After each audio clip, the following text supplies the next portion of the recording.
Everyone talks about refinancing. No one talks about recasting. And yet this one move cut my mortgage payment by hundreds. What is a mortgage recast?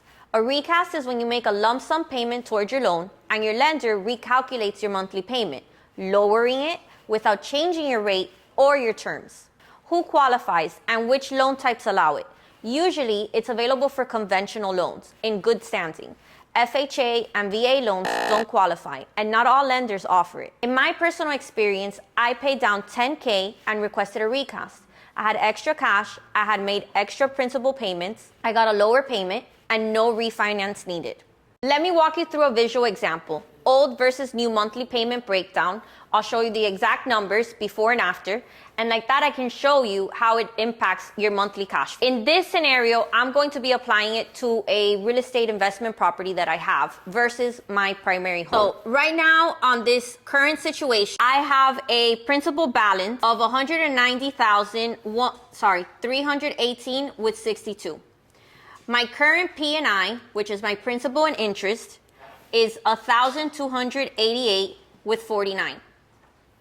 My escrow, remember, when we do a recast, your escrow is not going to change. What's going to be changing is going to be your principal payment, and your interest is going to stay the same. In escrow, we have $274 with 24, and in interest, we have 7.125%. Adding in HOA just for the purposes of this exercise. If you don't have an HOA, don't include it. But I want to give you the numbers as realistic as possible so you can understand the math and you can also understand the logic behind it. In rent, we have $2,300 per month. So monthly, we're cash flowing $462 with 27. Now on this side, let's run the recast numbers. In this particular loan, since it's a commercial loan, many of them come with a prepayment penalty. It'll either be 5% the first year, and it's usually on a sliding scale, so 5, 4, 3, if you have a 3-year prepayment penalty, or if you have a 5-year or a 1-year, depending on whatever it is.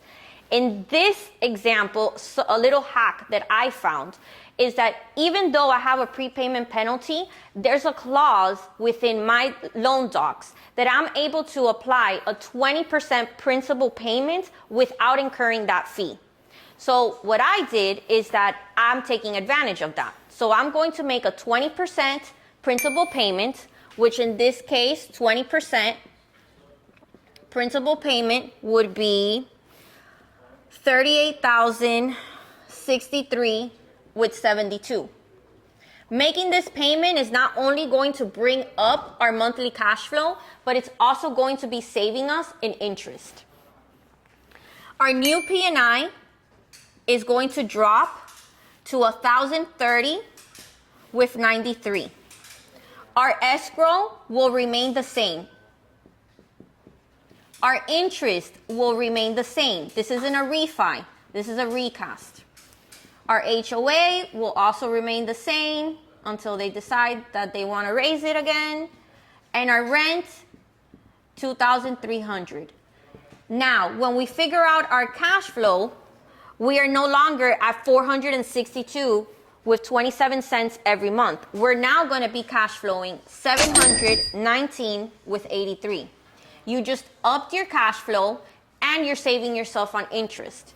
I wouldn't be doing this if I would be able to do a refi and the property had already appraised. Now, I'm applying this to a creative scenario or a creative example that I'm doing, or a creative idea that I am coming up with, I think it's better said, because of the market that we're in. If I refi right now and I'm sitting at 7.1 interest rate, what better interest rate am I gonna get? So if the math isn't mathing, then you gotta figure something else that does make the math math. Some tips that you could use is write down what to ask. You need to also ask the timeline and the fees.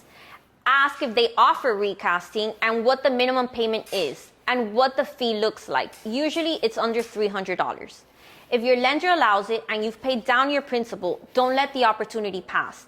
Recasting can boost your cash flow and preserve your low interest rate, or not touch it at all in my case and still boost my cash flow. Subscribe for more real finance strategies that actually work, not just theory.